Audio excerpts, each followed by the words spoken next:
Bonjour à tous, je suis ravie d'être ici, donc merci de m'avoir proposé de faire cette intervention. C'est toujours un plaisir d'intervenir en IFMK. Je suis très contente de transmettre mes connaissances aux étudiants et je suis très contente de voir à quel point vous êtes intéressés par le sujet, donc vraiment merci d'être aussi nombreux ce soir, ça me fait super plaisir. Donc ce soir, comme vous le savez peut-être déjà, je suis kiné spécialisée en rééducation de la main. Moi ça fait plus de 10 ans que je suis diplômée déjà, ça passe vite. Et donc je fais de la rééducation, je fais que de la main à Lyon depuis maintenant 7 ans. Donc je suis spécialisée en rééducation de la main, du poignet, du coude, et particulièrement le SDRC qui est mon sujet favori.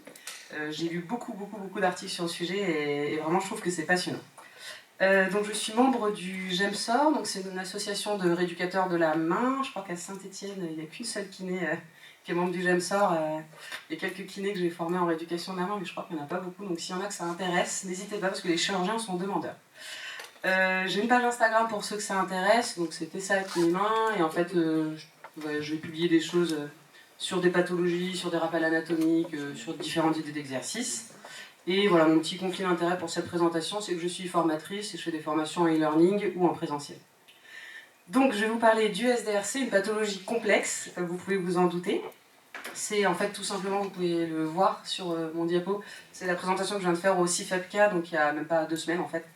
Voilà, je suis désolée, j'ai pas eu le temps de changer de diapo parce que j'étais pas mal occupée. Alors, pour commencer, le SDRC, j'aime beaucoup cette citation d'Ambroise Paré qui dit donc guérir quelquefois, soulager souvent, consoler toujours. Donc ça, c'est notre rôle de soignant que je trouve, je trouve que c'est vraiment une belle citation et qui est particulièrement adaptée au SDRC, donc anciennement algodystrophie. Comme vous pouvez vous en douter, c'est une pathologie qui est compliquée et qui met longtemps à guérir. Donc en fait, on a vraiment un rôle d'accompagnement de nos patients. On les soigne, mais vraiment on les accompagne aussi beaucoup, physiquement et émotionnellement. Alors, pour cette présentation, donc, je vais vous faire une description de la pathologie, évidemment. Je vais vous parler du diagnostic, hyper important. Je vais vous parler de la prévention, du traitement médical et enfin du traitement kiné-périphérique et central. Petite introduction, comme vous pouvez vous en douter, donc SDRC c'est syndrome douloureux régional complexe, donc vous pouvez vous douter que c'est une pathologie qui est complexe parce que c'est carrément dans le nom. Elle est pourtant connue, étudiée, décrite depuis des siècles, c'est décrit depuis la guerre de sécession, mais malheureusement on n'a toujours pas compris la physiopathologie et le traitement reste donc un mystère. Si vous ne comprenez pas trop pourquoi une pathologie elle arrive, évidemment vous avez des difficultés à la traiter. Donc moi aujourd'hui je ne vais rien pouvoir vous affirmer de manière formelle, malheureusement, j'en suis désolée, parce qu'il y a plein d'études sur le sujet, mais il n'y a rien qui est vraiment parfaitement démontré, donc en fait c'est vraiment des hypothèses. Pourquoi les études sont de mauvaise qualité ? Parce qu'en fait, si c'est des petits échantillons, ça reste malgré tout une pathologie qui est rare, et les critères de diagnostic, ils évoluent avec le temps. Donc c'est très compliqué d'inclure les patients dans les échantillons, dans les études. Donc vous voyez par exemple, les derniers critères de diagnostic, ils datent de 2015. Donc en fait, nos études, elles sont pas de bonne qualité. Alors, la définition de cette pathologie, on commence par les bases. C'est quoi ? Dans la littérature, ils décrivent ça comme un caractère disproportionné de la douleur par rapport à la lésion initiale. Et moi, je trouve que cette définition elle est totalement insuffisante parce que vous avez plein de causes possibles d'avoir une douleur disproportionnée par rapport à la lésion initiale. On en reparlera tout à l'heure avec le diagnostic différentiel.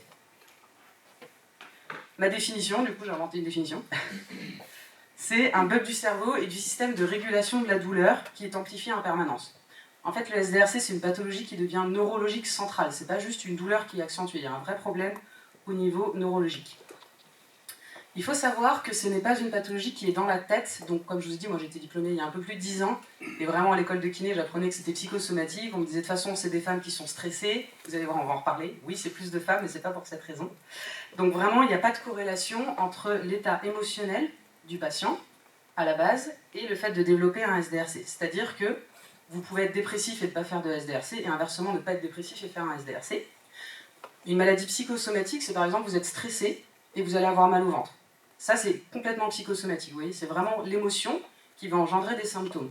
Ici, c'est pas du tout le cas. Ici, vous avez un trauma et après, ça va partir en vrille, en gros, pour faire simple. Cependant, la peur liée à une opération, typiquement le catastrophisme ou à l'événement initial, pourrait éventuellement augmenter le risque. Il y a vraiment de l'inflammation qui a été trouvée, en fait, quand ils faisaient des études, justement au niveau du membre concerné, il y a des cellules de l'inflammation. Donc ça prouve une fois de plus que ce n'est pas psychosomatique. Comme je vous disais, ça a été identifié il y a très très longtemps, donc pendant la guerre de sécession. Ça s'est appelé causalgie, maladie de Sudeck, algodystrophie. SDRC, donc depuis 2015, donc en anglais c'est CRPS. Merci. Donc il y a différents types de SDRC qui ont été décrits. Le SDRC de type 1, donc sans lésion nerveuse périphérique, et le SDRC de type 2 avec lésion nerveuse périphérique. A priori, il n'y a pas grand intérêt à différencier ces deux types de SDRC, c'est ce que j'ai cru pendant longtemps, jusqu'à ce que je lise une étude assez récente, où en fait ils se sont intéressés à tous les types de SDRC qu'on pouvait rencontrer, et en effet, finalement, il y a pas mal de types de SDRC, ça peut être la durée de la douleur, etc. Il y a pas mal de choses, l'inflammation ou pas. Et donc, vous allez voir que je vous en reparlerai dans une diapo plus tard. Ça pourrait peut-être en effet guider nos traitements. Alors, maintenant, je vais lancer une vidéo et j'espère que le son fonctionne. Donc, en fait, je vais vous décrire les symptômes du SDRC, et le plus simple pour décrire les symptômes du SDRC, c'est de laisser les patients le faire d'eux-mêmes. Parce que moi, si je vous énumère les symptômes, ça va pas être très drôle. Donc, je vous ai fait plein de petites vidéos, en fait, qui expliquent les patientes, cette patiente en particulier, qui explique du coup les différents symptômes. Tout d'abord, la douleur, donc vous allez voir, elle va vous le dire elle-même, hein. Mais évidemment, c'est une douleur qui est intense, d'accord ? C'est vraiment intense. C'est une douleur qui est permanente et qui va évidemment mener à l'exclusion fonctionnelle. Quand vous avez très mal au bras, vous allez avoir tendance à pas trop vous en servir. Il peut y avoir des douleurs neuropathiques, elles sont très fréquentes, donc type de décharge, engourdissement, sensation de brûlure. Des douleurs dans d'autres régions anatomiques, jusqu'à l'épaule, vous avez sûrement déjà entendu parler du syndrome épaule-main. Et ça peut même aller jusqu'au visage, jusqu'à la mâchoire. Des fois, vos patients vont vous dire j'ai mal à la mâchoire. Et bien c'est dû à leur SDRC, c'est assez impressionnant. Ce sera plutôt des douleurs en gants, donc décrites en gants. Et parfois une allodynie. Donc une allodynie, est-ce que quelqu'un veut me dire ce que c'est ? Oui, sensation douloureuse. Normalement non douloureuse, c'est pas exagéré. Quand c'est exagéré, c'est une hyperalgésie, c'est-à-dire qu'on vous pique et vous avez plus mal que ce que vous devriez avoir mal. Une allodynie, c'est on vous touche et ça vous fait mal. Donc évidemment, ce n'est pas normal. Alors on tente la vidéo, vous allez voir donc ma patiente qui a un SDRC très sévère. Audrey, tu la reconnaîtras peut-être. Qui a un SDRC très sévère depuis Bichette depuis 2019. J'ai tout le temps une douleur qui me monte jusqu'à l'épaule. Ok, donc vous avez mal jusqu'à votre épaule, d'accord ? Donc c'est une sensation de... comme si mes os se brisaient. Au niveau de la main ? Les doigts, oui. D'accord. Le poignet. Les doigts et du poignet. D'accord. Et ça, c'est tout le temps, ce type de douleur ? C'est assez fréquent. D'accord. Est-ce que vous avez des sensations bizarres au niveau de votre main ? J'ai des engourdissements. Oui. Depuis peu. D'accord. Et au niveau sensation, c'est un peu mieux qu'avant. Ouais. Donc on peut me toucher. Oui, voilà, parce qu'avant on ne pouvait pas vous toucher. Non, Hein. on ne pouvait pas me toucher. Ouais, donc maintenant on peut toucher. Alors qu'avant, ça faisait très très mal. Alors que ça me donnait beaucoup de nausées. Ouais, voilà, donc maintenant on peut toucher. Donc j'espère que vous avez entendu. Oui. Cool. Donc je ne sais pas si vous avez entendu ce qui est dit au début, j'ai l'impression que mes os se brisent. Pour ceux qui ont déjà fait des fractures, vous avez une idée de la douleur. En règle générale, c'est décrit à 8, 9, voire 10 sur 10. Cette dame, elle a une sensation d'os qui se brise depuis 2019. D'accord ?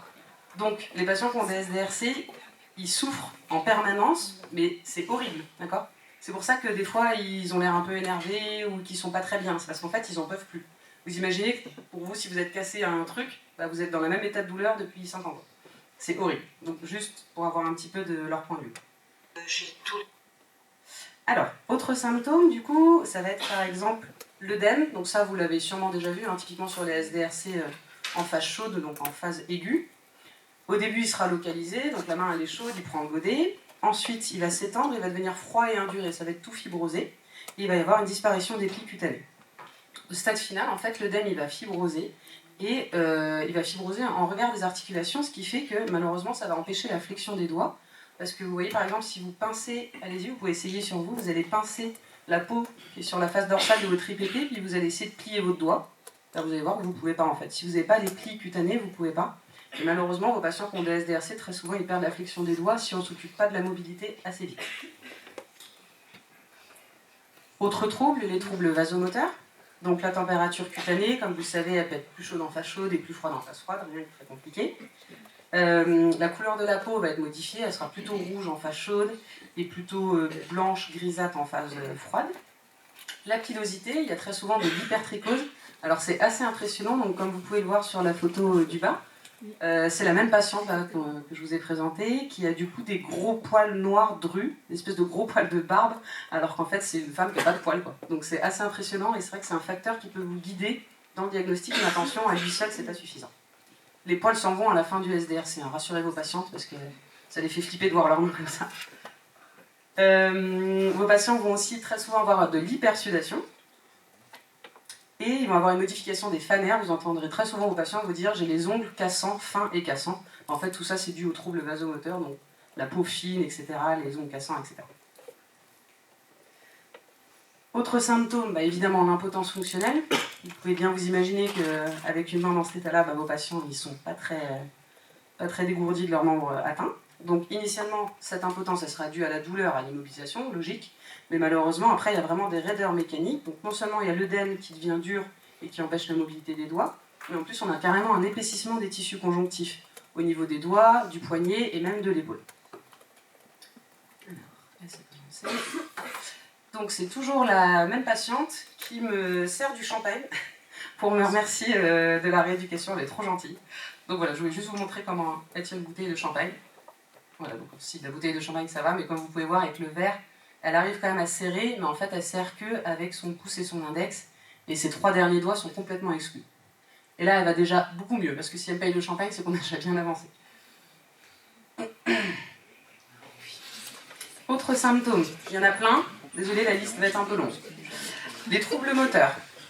Il y a évidemment une perte de force, vous doutez bien que vos patients n'ont pas beaucoup de force. Retard d'initialisation du mouvement, dystonie, trouble de la coordination, spasme et tremblement. Les tremblements, c'est assez impressionnant. Le dystonie aussi d'ailleurs, donc hop, je vous laisse regarder la dystonie toujours chez cette même patiente. Elle est complètement bloquée, c'est impressionnant. Ça ressemble presque à de la spasticité, donc c'en est pas. Mais en fait, elle est bloquée comme ça et elle a hyper mal et on peut rien faire. C'est impressionnant. J'ai aussi un autre patient, vous pouvez voir ici, qui lui a des tremblements qui sont quand même aussi assez impressionnants. Et donc c'est pas Parkinson, d'accord? Je vous dis ça, ça vous paraît évident, mais c'est parce qu'un jour j'avais une patiente qui avait un SDRC et des tremblements. Et du coup, vu qu'elle avait des tremblements, son médecin lui a dit « Ah vous avez une algo et en plus vous avez Parkinson. » Super, bravo le médecin. Donc elle n'avait pas Parkinson. S'il vous plaît, ne dites pas ça à vos patients, c'est une catastrophe. Donc la diminution de force de serrage, ce sera la séquelle la plus fréquente. Donc, beaucoup de vos patients auront une diminution de force, mais c'est pas non plus catastrophique comme séquelle, d'accord? Ce qu'on veut qu'ils aient pas comme séquelle, c'est la raideur, on va en reparler après. Autre symptôme, encore, des troubles de perception du membre. Alors ça, je trouve ça hyper intéressant.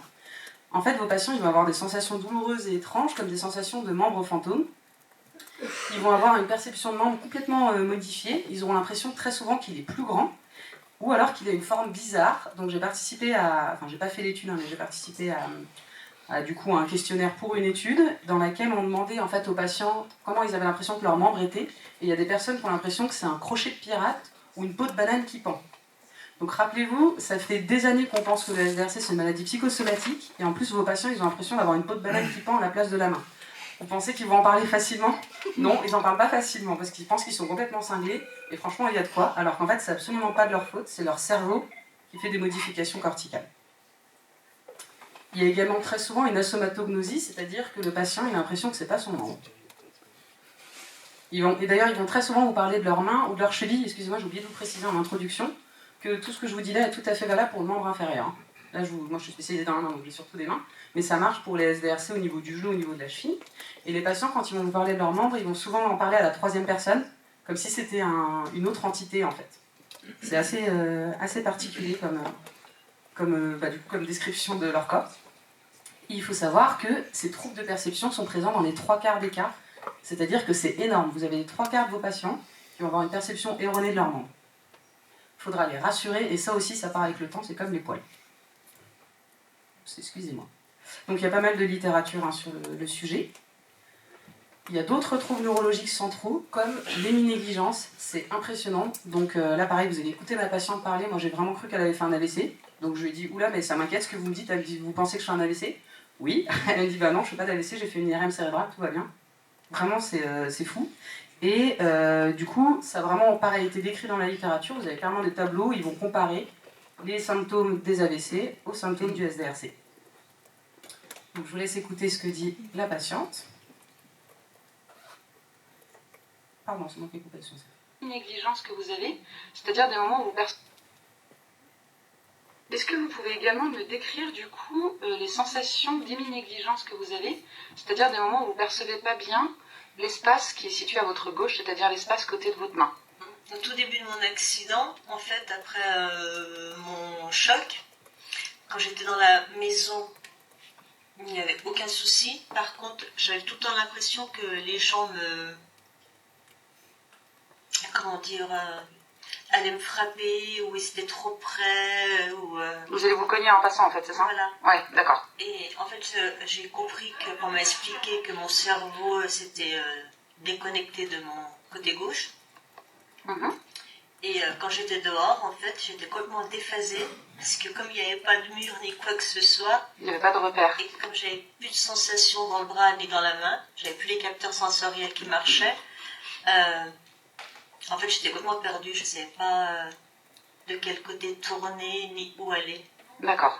Donc ça a duré 1 an et demi, j'étais obligée de m'accrocher au bras de quelqu'un, et c'est la personne qui me guidait en fait. Et je me cachais derrière la personne, parce que j'ai l'impression que les gens qui étaient de ce côté, gauche. Le côté gauche, pareil, allaient me rentrer dedans, allaient me faire mal. Parce que du coup, vous n'aviez pas la perception de distance des gens. Donc vous avez vu, c'est quand même vraiment impressionnant. Est-ce que vous avez déjà vu vos patients donc hémiplégiques, donc AVC à droite, hémiplégique gauche, qui du coup se cognent, par exemple avec leur fauteuil, ils se cognent dans les murs? Bah elle, c'est pareil quoi. Alors qu'en fait, elle a un problème à sa main qui vient modifier son cerveau, c'est quand même vraiment impressionnant. Donc cette dame, quand elle écrit les rendez-vous sur un papier, elle écrit que sur la droite quoi. Enfin, je n'ai pas fait le test de la pendule, elle a plus son négligence. Mais évidemment, je pense que si vous avez fait le test à l'époque, ça aurait fait pareil que nos patients hémiplégiques. Donc voilà, ça c'est des symptômes dont on entend peu parler. Et c'est pareil, les patients, ils ont quand même du mal à en parler parce que c'est tellement perturbant, c'est tellement incompréhensible que voilà, faut pas hésiter à leur demander, c'est à vous de les questionner et à les amener à parler de leurs symptômes. Autre chose du coup à considérer, comme je vous ai dit tout à l'heure, c'est la souffrance qui est permanente. Évidemment, vos patients ils vont avoir des problèmes de sommeil. Vous imaginez bien que s'ils ont mal 9 sur 10, ça va être compliqué de dormir. Ils vont avoir des problèmes de concentration, des variations d'humeur. Moi, des fois, il y a des gens qui me disent, des confrères ou consoeurs kinés qui me disent, mais pourquoi tu aimes t'occuper des patients qui ont des algos, ils sont trop relous, ils n'arrêtent pas de râler. Bah oui, mais en fait, ils ont des bonnes raisons de râler. Enfin, mettez-vous 2 secondes à leur place, soyez un peu empathique et vous allez comprendre pourquoi ils râlent. Donc on est là pour les aider et s'ils vont pas bien, ils vont pas bien et du coup ils vont être énervés quoi. Donc incompréhension évidemment de leur entourage. Vous imaginez bien quelqu'un qui se fait une fracture de poignet et qui se retrouve avec une héminégligence. Les gens ils ont du mal à comprendre ce que c'est. De l'employeur également, quelqu'un qui se casse le poignet et qui en arrêt maladie pendant 4 ans, c'est compliqué. Ce qu'il faut dire à nos patients, c'est qu'il faut qu'ils expliquent à leur entourage qu'il s'agit d'un problème neurologique qui va mettre longtemps à guérir. Et évidemment, la dépression peut parfois découler de ces symptômes, mais ce n'est pas la cause de la pathologie, attention. Vous imaginez bien que vos patients qui ont mal 9 sur 10 pendant 4 ans, oui, ils deviennent dépressifs, et la patiente que vous avez vue en vidéo, elle a fait en effet 3 mois d'hôpital psychiatrique, parce qu'elle n'en pouvait plus. Ce qui est tout à fait normal. Ça se comprend. Alors, tout à l'heure, je vous ai parlé des différentes études sur les différents types de SDRC. Cette étude, elle est vraiment intéressante parce qu'en fait, ils ont catégorisé les différents types de SDRC en fonction des symptômes justement que je viens de vous décrire. Donc, il y a plusieurs symptômes qui vont nous intéresser, l'inflammation, les troubles vasomoteurs, les lésions neurologiques, est-ce qu'il y a des dystomies, allodynie, durée de la maladie. Et donc, ils les ont classés avec ces différents types. Donc, soi-disant avec les lésions nerveuses périphériques, lésions nerveuses initiales ou pas. Ensuite, SDRC chronique, froid, chaud, machin, etc. Et en fait, on ne sait pas trop, c'est vraiment au tout début d'études, mais peut-être que du coup, si on pouvait distinguer un petit peu mieux les SDRC, on serait plus à même de savoir les traiter. Par exemple, vous voyez, il y a des SDRC qui sont plus ou moins inflammatoires, donc peut-être que du coup, un traitement anti-inflammatoire pourrait avoir un intérêt. Bref, c'est juste au stade de recherche, peut-être qu'on en saura plus dans quelques années. L'évolution de cette pathologie, c'est compliqué.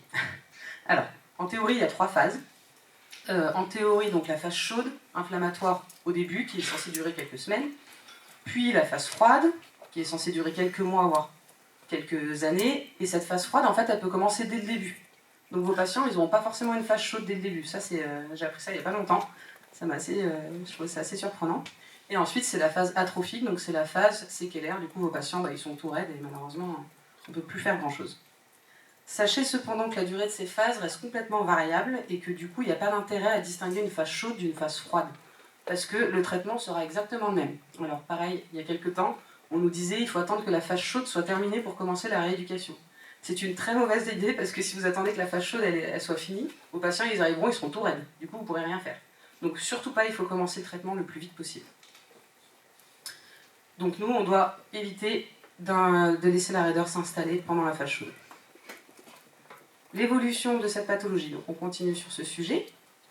Tout d'abord, l'intensité de la douleur. On sait que les patients qui ont très très mal dans leur SDRC ont tendance à faire des SDRC plus longs. Donc du coup, c'est aussi des patients qui auront souvent de l'allodynie, de l'hyperalgésie et des symptômes moteurs, à type de dystonie et de tremblement. Donc c'est plutôt des SDRC sévères. Le pronostic il va dépendre de la rapidité du diagnostic. En fait, plus votre patient sait tôt qu'il a un SDRC, plus il va commencer la kiné rapidement, donc on va l'aider à bouger tout de suite, et du coup il va guérir plus vite. L'évolution elle est complètement insidieuse. Ne vous attendez pas à ce que votre patient un jour il vous dise « Ouais, ça y est, aujourd'hui ça va mieux ». Il ne faut pas vous dire « Super, c'est bon, il est guéri ». Absolument pas. Vous avez des patients qui peuvent être en phase chaude, partir en phase froide et rebasculer en phase chaude. J'ai une patiente, elle m'a refait une phase chaude à 2 ans d'algo. Elle allait vachement bien et elle est revenue un jour, elle m'a dit « J'ai trop mal, j'en peux plus, c'est horrible ». Elle avait la main toute rouge et tout enflée. C'est assez décourageant, mais ne le montrez pas aux patients s'il vous plaît. Donc il faut savoir malgré tout, donc ça c'est un peu pessimiste tout ce que je viens de dire là, mais sachez qu'en fait c'est une maladie qui guérit bien dans la majorité des cas. La séquelle la plus fréquente, comme je vous l'ai dit, c'est la perte de force, environ 26% des patients, en 26% des cas. Ça peut évoluer sur 2 ans, c'est la moyenne, le minimum c'est à peu près 6 mois, et ça peut être 2 ans, mais ça peut être jusqu'à 10 ans. Donc il y a pas mal d'articles qui disent c'est 2 ans maximum, mais non, pas du tout. Hein. Moi j'ai des patients qui évoluent. J'ai une patiente, la patiente que j'ai vue qui a eu son SDRC qui s'est vraiment terminé, il a duré 7 ans. Et en fait c'est une dame qui avait mal pendant 7 ans, et au bout de 7 ans elle n'avait plus mal. Donc son SDRC était terminé. Tant que vos patients ils ont mal, en fait, c'est qu'ils ont encore leur SDRC en cours. Et seulement 65% reprennent le travail il y a 1 an, à temps plein, mi-temps confondu, et ceux qui ont des SDRC plus sévères, du coup au-delà d'1 an, ils ne reprennent pas forcément le boulot, donc vous imaginez pour eux, socialement, toutes les conséquences que ça va avoir. Soit ils ont un reclassement professionnel, dans ce cas c'est pas trop mal, soit ils ne reprennent pas du tout le travail. Quoi. Donc ça a vraiment des conséquences énormes sur la vie des patients. Alors, quand est-ce qu'un SDRC peut apparaître ? Eh bien, évidemment, la cause la plus fréquente, c'est les fractures. Hein, je pense que c'est ce que vous avez peut-être déjà pu constater. Cependant, il n'y a pas de parallèle entre le trauma déclenchant et la durée et la gravité du SDRC. Ni entre la gravité et la qualité de la réduction de la fracture ou le type de traitement qui soit chirurgical ou pas. En gros, vous avez n'importe quel trauma et vous pouvez faire un SDRC hyper sévère ou pas du tout. Exemple, j'ai une patiente qui s'est fait opérer d'une ablation de kyste scapholinaire.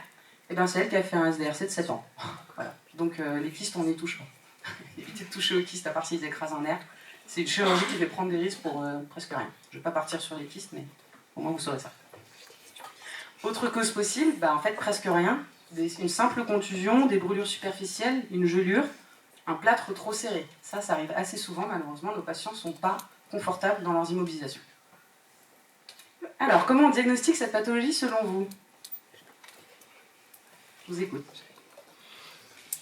Au scanner. Non, j'ai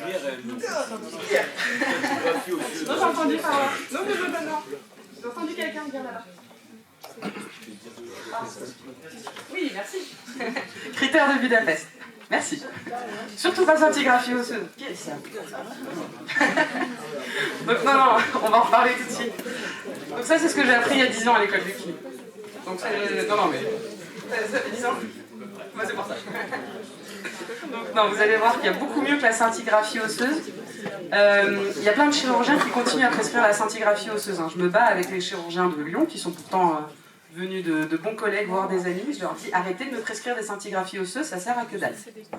Pourquoi ? Parce que les critères de diagnostic, ils sont en effet cliniques avec ce qu'on appelle des critères de Budapest, qui ont une excellente sensibilité, donc à 99%, et une spécificité qui n'est pas incroyable, c'est vrai. Mais le test du coup des critères de Budapest est bien plus précis que la scintigraphie osseuse, qui a une très très mauvaise sensibilité, de 31 à 50% selon les articles. Donc vous vous rendez compte qu'en fait, vous pouvez passer une scintigraphie osseuse, avoir un SDRC qui est avéré avec vos critères de Budapest, et votre scintigraphie osseuse sera négative. Donc vos patients à qui on dit une pathologie psychosomatique, on voit qu'ils ont une algo, on leur fait passer une scintigraphie, il n'y a rien. Super, ils sont trop contents parce que du coup ils vont encore croire qu'ils sont fous et que c'est dans leur tête. Donc ça ne sert à rien du tout. Si on a besoin d'un diagnostic différentiel, on va faire des examens complémentaires. Par exemple, vous pouvez avoir des douleurs de poignet qui perdurent parce que vous avez une lésion d'un ligament intrinsèque, par exemple le scapholinaire, et du coup on fera un arthroscanner dans ce cas-là. On va faire des examens précis qui vont nous permettre d'avoir plus d'informations sur la pathologie initiale.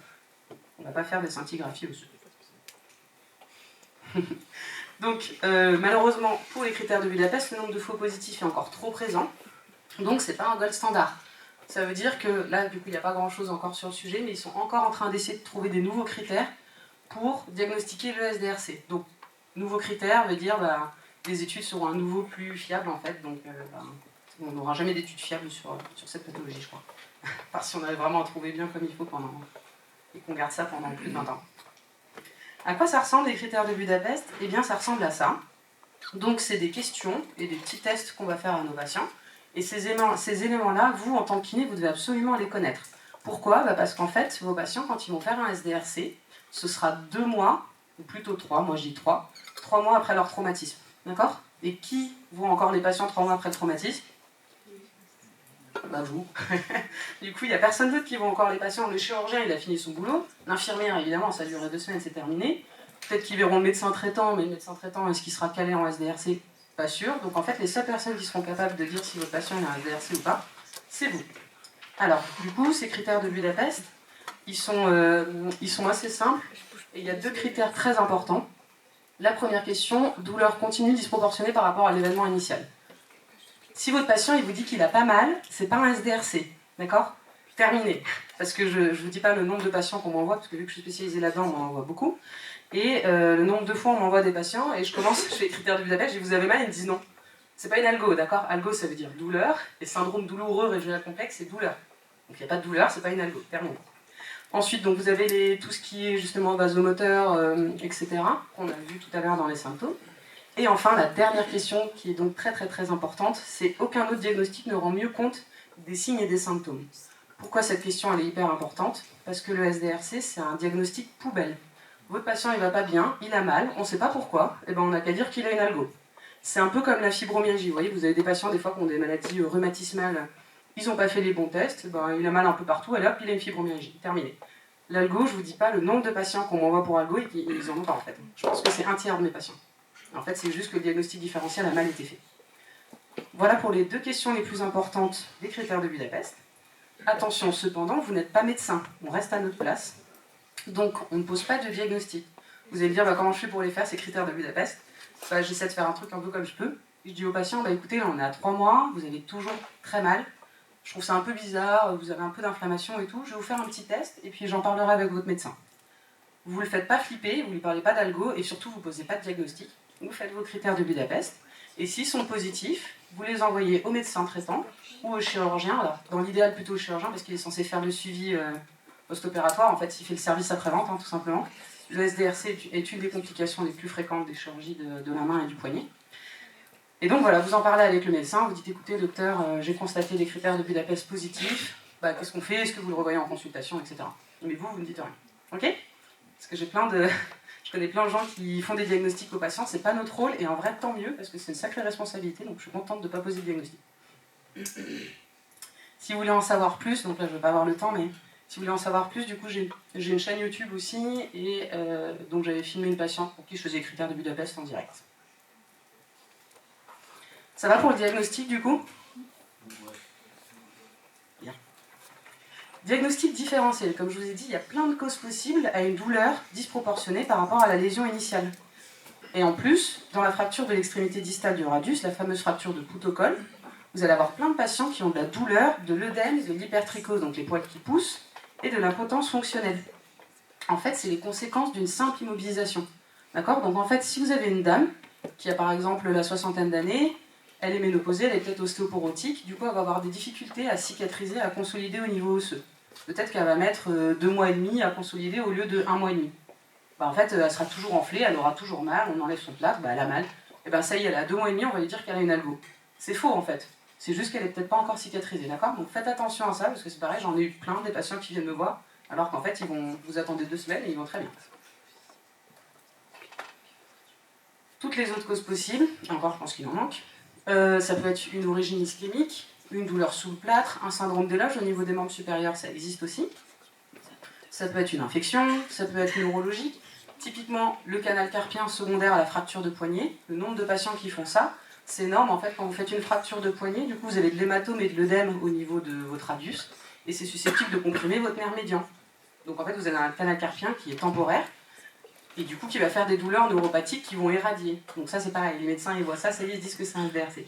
Absolument pas, on regarde si c'est pas le nerf médian le problème. Autre chose intéressante aussi, des fois, vos patients, ils tombent en effet comme ça sur le poignet, et en fait, ils vont se blesser au niveau de l'épaule aussi, ils vont se faire une rupture de coiffe, par exemple. Bah, la patiente, elle va dire, j'ai mal au poignet et à l'épaule, bim, algo. Alors qu'en fait, c'est une rupture de coiffe. Vos patients peuvent avoir 2 choses en même temps. Et oui, c'est possible.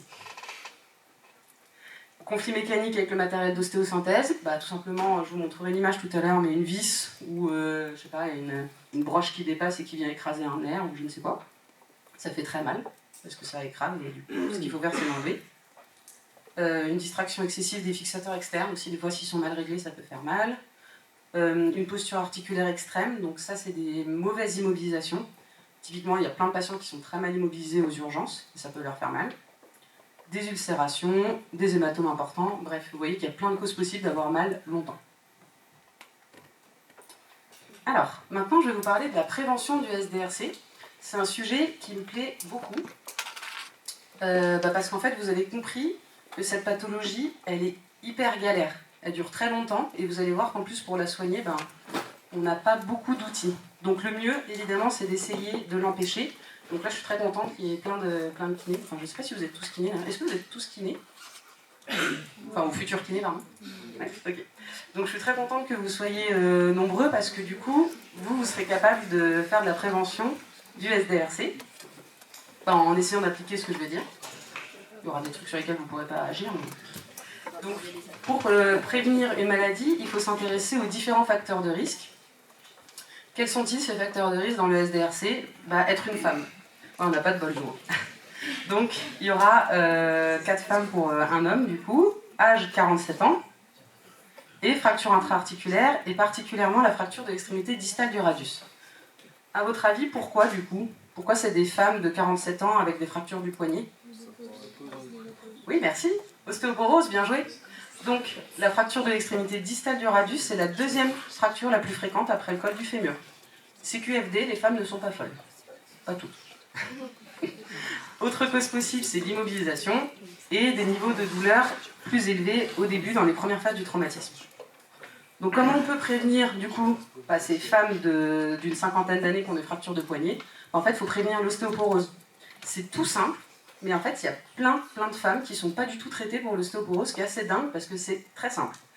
Donc il faut juste de la vitamine D, un apport suffisant en calcium, de l'activité physique et de l'exposition au soleil. Mais en fait, il y a plein de femmes qui ne sont absolument pas traitées et qui du coup font beaucoup de fractures. Ensuite, pour l'immobilisation, donc là vous ne pouviez pas trop agir sur ça, mais vous pouvez agir sur ça par contre. L'immobilisation, en fait, on sait que dès que nos patients ils sont immobilisés, il va y avoir une réorganisation corticale. Comme vous pouvez le voir sur cette étude, c'est un patient, là, on a immobilisé complètement son poignet et ses doigts pendant 5 jours. Et vous pouvez vous rendre compte, du coup, que sur la partie gauche, c'est son cerveau avec la représentation corticale du membre. Et sur la partie droite, donc c'est des IRM fonctionnels, c'est toujours la représentation de son membre qui est devenue toute petite au bout de seulement 5 jours d'immobilisation. Voilà, donc en 5 jours, vous avez déjà ça. Vous imaginez vos patients qui restent immobilisés 2 mois et demi. Forcément que le cerveau, il ne comprend rien de ce qui se passe. Du coup, l'immobilisation, nous, comment on peut agir dessus? Déjà, il faut être sûr que le patient il soit bien immobilisé. On immobilise le moins possible. On va immobiliser que l'articulation qui a besoin d'être immobilisée. Typiquement, comme vous pouvez le voir sur ce color code là, qui a été fait par Genève, qui est vachement bien fait, vous faites une fracture de l'extrémité distale du radius, ça correspond à la telle en bleu. Le pouce, les doigts et le coude doivent être laissés libres. D'accord? Il faut que votre patient il puisse bouger et il faut qu'il comprenne que son bras il marche toujours. Parce qu'en fait, votre cerveau, c'est pas compliqué. Si vous bougez plus, le cerveau il se dit ça sert à rien et hop, il dégage le membre. Comme avec une amputation, on en reparlera. Donc il faut que le patient il ait des articulations libres et puis on va l'inciter à bouger avec son immobilisation. Quelles sont les autres causes possibles? On a dit la douleur. Il y a des patients qui auront plus mal que d'autres. La douleur, pourquoi ils ont plus mal que d'autres? On ne sait pas. C'est très très compliqué. La douleur, c'est multifactoriel. C'est une expérience personnelle, donc c'est variable d'un patient à un autre. Et c'est variable même sur un même patient. Vous avez des patients qui vont faire une fracture de la cheville, ils auront hyper mal, et ils vont se péter le poignet, ils auront pas mal. C'est incompréhensible, d'accord? Donc ne cherchez pas une logique à la douleur. On ne sait pas. Ça, je pense que ça dépend de plein de facteurs. La question, c'est est-ce qu'on met toujours tout en œuvre pour bien soulager nos patients? Ça nous arrive malheureusement de dire allez, prenez un peu sur vous, ça dure pas longtemps, on mobilise. Prenez sur vous, ça dure pas longtemps. Je ne sais pas si vous l'avez vu, la vidéo de Neymar, là où il lui plie son genou. Vous l'avez vu ou pas? C'est n'importe quoi, ok? C'est complètement débile. Pour ceux qui n'ont pas vu la vidéo de Neymar, excusez-moi, je vais expliquer. C'est Neymar, il est à plat ventre, là, il y a son kiné qui... Enfin, ils sont 3, je crois, ou 2, je sais pas combien, c'est n'importe quoi. Et il s'appuie dessus pour essayer de plier son genou de manière brutale. Évidemment, c'est une très mauvaise idée, d'accord? Il faut être doux avec vos patients et respecter leur douleur. D'autant plus que, dans le SDRC, il y a carrément eu des études qui ont démontré qu'une douleur supérieure à 5 sur 10 dans les 72 premières heures et même dans la première semaine est un drapeau rouge pour développer un SDRC. Vous avez tous entendu? Une douleur supérieure à 5 sur 10 les 72 premières heures est un drapeau rouge pour développer un risque de développer un SDRC. Oui. Alors, sur les membres. Du coup, parce qu'on ne fait pas de SDRC du dos, par exemple. Mais oui. Non. Non. On pourra en reparler, mais non. D'accord, on en reparlera, mais je suis sûre que non. Donc du coup, les SDRC concernent les membres. Donc pas de douleur supérieure à 5 sur 10, d'accord? Attention, la fracture du poignet, évidemment, mais ça concerne la cheville, le genou, etc. Alors, comment on va faire pour soulager la douleur de nos patients? Eh bien, tout simplement les médicaments. Vos patients, ils sortent du bloc, ou ils se sont fait une fracture. Normalement, ils sortent avec des médicaments, j'espère pour eux. Nous, qu'est-ce qu'on va faire en tant que kiné? On va juste s'assurer qu'ils les prennent bien, leurs médicaments. On va expliquer au patient qu'il ne doit pas avoir mal. On ne va pas lui commencer à lui parler de l'algo, on ne va pas le faire flipper pour rien. Mais on va juste lui dire que du coup, le SDRC... on va juste lui dire qu'il ne doit pas avoir mal pour bien cicatriser, par exemple. Moi, j'avoue, je leur mens un petit peu des fois, juste pour ne pas les faire paniquer. Je leur dis que s'ils n'ont pas mal, ils guériront plus vite. Je ne vais pas commencer à leur raconter ça, vous voyez bien que si je commence à me lancer là-dedans, les pauvres, ils vont paniquer. Donc, nous, on va aussi aider notre patient à lutter contre la douleur, comme je vous disais avec les médicaments. On va les conseiller également sur une bonne hygiène de vie, bien dormir. On sait que le mauvais sommeil, c'est directement lié à l'apparition de douleur. Direct. Vous avez des patients, ils sont une fracture de poignet, ils me disent « Oh, mais je suis fatigué, j'ai envie de faire des siestes. » Je dis « Bah, allez-y, faites une sieste. »« Ah oui, mais moi, je fais jamais de sieste. Hein. » Bah, dors, t'as rien d'autre à faire, t'es en arrêt maladie, dors. Donc, dites-leur de dormir, ça fera du bien. Faire du sport aussi, donc s'ils n'ont pas de contre-indication évidemment, avoir une bonne alimentation, limiter l'alcool, la cigarette, etc. Ça intervient directement sur la cicatrisation. Et les techniques antidouleurs à la maison, ils peuvent faire un peu d'ostomassage, un peu de sophrologie, de la méditation, etc. Demandez toujours à vos patients s'ils ont déjà des stratégies de lutte contre la douleur. Vous serez surpris qu'en fait ils savent déjà bien gérer leur douleur. Moi j'avais un patient qui était genre informaticien et il s'était cassé le poignet. Et je lui dis, est-ce que vous savez faire des trucs pour la douleur? Ah oui, je suis formée en sophrologie, je sais faire l'auto-sophrologie. Impeccable, monsieur. Allez-y, faites la sophrologie chez vous. Ah oui, j'avais pas pensé. Ils savent faire, c'est juste qu'ils oublient. Rappelez-leur qu'ils savent très bien déjà prendre soin d'eux. Donc, on fait attention aussi à ce que ce ne soit pas la kiné, comme je vous ai dit avec Neymar. Là. Comment on fait, à votre avis, pour pas être douloureux avec nos patients? Pas trop. Des fois, on leur fait un peu mal, mais comment on fait pour... Qu'est-ce qu'on fait, du coup, pour... C'est très simple. On leur demande, tout simplement. Vous leur demandez si vous leur faites mal ou pas, d'accord? Ça peut vous paraître évident, mais en fait, vous avez des patients, vous allez leur faire super mal, ils vont rien vous dire, parce qu'ils sont persuadés qu'il faut qu'ils soufflent le martyr pour aller mieux. C'est faux, d'accord? Le fameux no pain, no gain, vous êtes en post-op immédiat et vous mobilisez votre patient, il a mal 9 sur 10, c'est une très mauvaise idée. Donc on est à l'écoute de nos patients, on les met en confiance aussi évidemment, mais surtout on est à l'écoute et on les questionne, d'accord? Parce qu'ils ne vont pas forcément vous dire de même.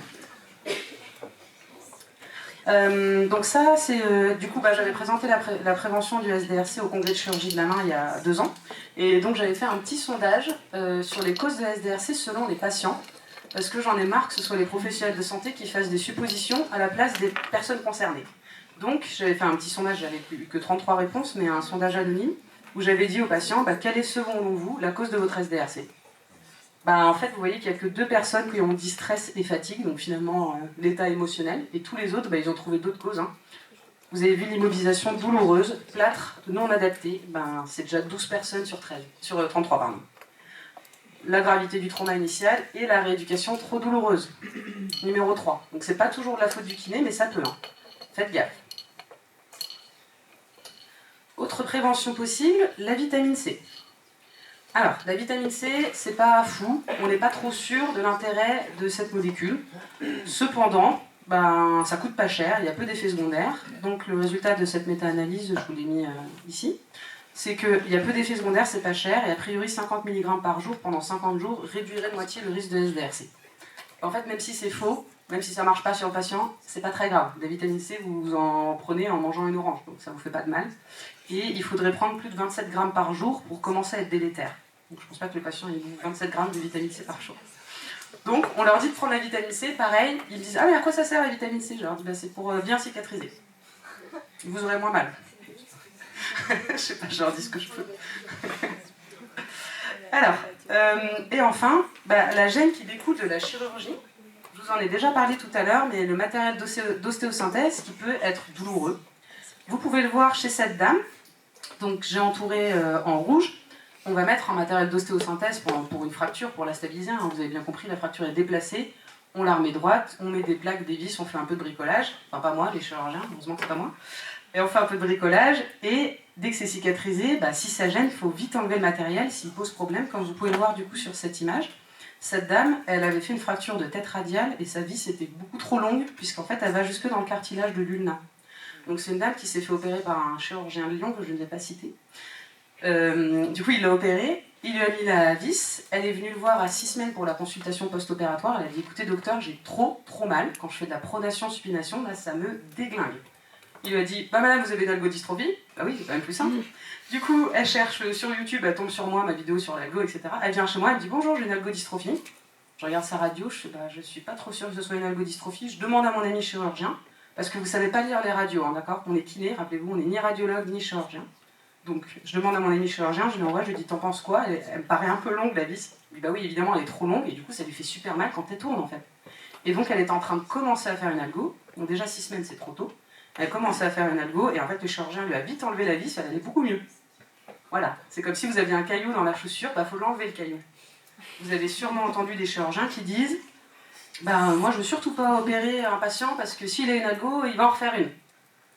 Elle a déjà une algo en fait, donc vous enlevez le caillou dans la chaussure, je vois pas ce qui peut arriver de pire, en fait elle ira forcément mieux puisque vous enlevez la cause de la douleur.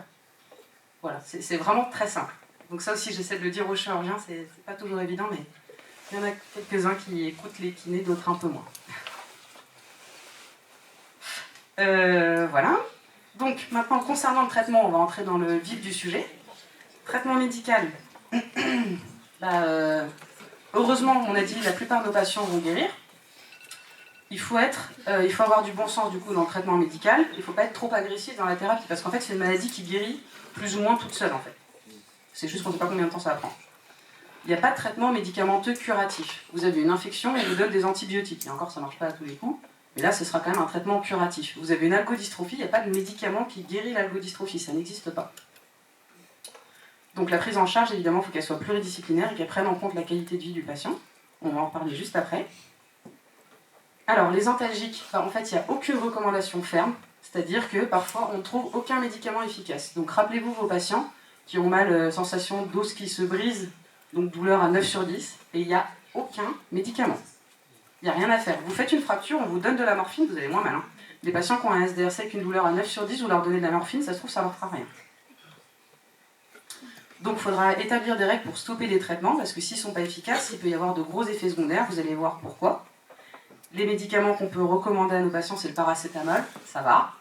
Opioïdes faibles, ça va. Kétamine, ça va un peu moins bien. Est-ce que vous savez ce que c'est la kétamine ? C'est quoi à la base la kétamine ? Anesthésiant pour cheval, exactement. Donc vous imaginez bien quand les humains le prennent, ça les déglingue bien, quoi, pour faire simple. Donc si vous prenez de la kétamine une fois, par exemple parce que vous avez mal à un instant T, ça va. Si vous prenez de la kétamine pendant 1 an, vous imaginez dans quel état vous êtes en fait. Enfin, vous êtes un drogué quoi. Moi, j'ai une patiente qui avait pris de la morphine, aussi à haute dose, après elle est obligée de faire un sevrage, merci. Elle faisait un sevrage, elle venait à mes séances, ça tremblait, hein. C'est impressionnant, alors qu'en fait c'était une dame comme vous et moi. Donc voilà, vous imaginez bien qu'il faudra établir des règles, on laisse le traitement 1 mois, et s'il n'y a aucune efficacité pendant 1 mois, on arrête. Il y a également les antidépresseurs et les antiépileptiques, qui comme vous le savez peut-être, marchent pas mal dans les douleurs de type neuropathique. Attention, il faudra bien expliquer à votre patient pourquoi vous lui donnez un antidépresseur, parce qu'il va encore croire que c'est qu'il est fou. D'accord ? Donc il faut bien lui expliquer que c'est que ça marche sur les douleurs de type neuropathie. Ce qui peut être sympa, du coup, qui a peut-être un peu moins de conséquences, c'est d'utiliser des patchs anesthésiants. Donc ça marche pas à tous les coups, mais ça vaut le coup d'essayer. Et enfin, donc les anti-inflammatoires, aucune recommandation ferme. Donc il y a des gens qui prennent des anti-inflammatoires, mais on ne sait pas trop à quoi ça sert. Surtout pas les AINS, ça sert à rien. Et il y aurait un intérêt à la cortisone à très forte dose sur un SDRC débutant. Comment ça marche en fait ? Le SDRC c'est une espèce de prolongation exagérée de la réaction inflammatoire. Et en gros c'est comme si vous aviez un feu qui commence à prendre dans la pièce, on essaie de l'éteindre tout de suite. Une fois que le feu il a pris et que le SDRC il est répandu partout, votre cortisone elle ne sert plus à rien. Donc ça peut servir chez vos patients qui commencent, vous dites oula il commence à avoir une augmentation de la douleur, ça commence à diffuser, etc. Ça peut valoir le coup de donner de la cortisone. Attention, on n'est pas sûr que ça marche, et là, du coup, en termes de bénéfice-risque, on est moins au top que la vitamine C, quoi. La vitamine C, ça craint rien, la cortisone, ça se craint un peu plus. Traitement interventionnel. On va proposer à nos patients ce qu'on appelle des blocs sympathiques. Donc, c'est une anesthésie locale du membre sous garrot, c'est-à-dire qu'on va venir piquer le patient au niveau de l'aisselle, et on va venir anesthésier ses nerfs. À quoi ça sert ? Je vous ai dit que moi, je décrivais ça comme un bug du cerveau. Donc, quand votre ordinateur, il bug, vous faites quoi ? On le redémarre, voilà. Donc là, le but, c'est d'essayer de redémarrer le truc. On stoppe les informations que le membre donne au cerveau. Et on espère que, du coup, ça régularise le SDRC. On peut faire jusqu'à 3 à 5 blocs. Et on ne fait pas plus parce qu'on n'est pas sûr que ça serve à grand chose. Il y a des endroits où ils font de manière systématique. Je trouve que c'est un peu invasif. Vous avez des patients qui vont faire des petits SDRC qui vont se résoudre assez facilement. Je trouve ça assez invasif de leur imposer ça dès le début. Je pense que c'est plutôt pour les patients qui évoluent pas très bien. Enfin, c'est mon avis personnel, ça. Ensuite, les stimulations médulaires. Donc ça, c'est très intéressant. Et pareil, ce sera pour vos patients qui ont des SDRC sévères. Une stimulation médulaire, c'est quoi ? On va vous mettre une sorte de TENS au niveau de la moelle épinière. Donc cervicale si c'est le membre supérieur. Et moelle épinière lombaire si c'est le membre inférieur. Donc c'est une neurochirurgie. On va venir mettre des trucs à côté de votre moelle épinière. Donc évidemment, vous risquez d'être paraplégique ou tétraplégique. Donc, on ne propose pas ça à tous les patients, d'accord ? On attend vraiment de voir s'il n'y a rien qui marche. Typiquement, la dame que je vous ai mis en vidéo qui avait ses os qui se brisaient, elle a eu cette chirurgie et ça lui a changé la vie. Mais ça faisait 4 ans qu'elle avait mal. On ne prend pas le risque de la rendre tétraplégique tout de suite. On attend un peu.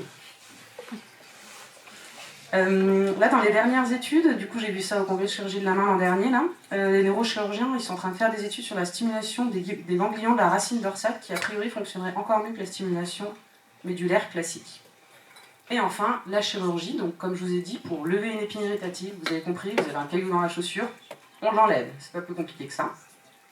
Et enfin, pour traiter les séquelles, chez les patients très motivés, on va proposer ce qu'on appelle une ténoarthrolyse.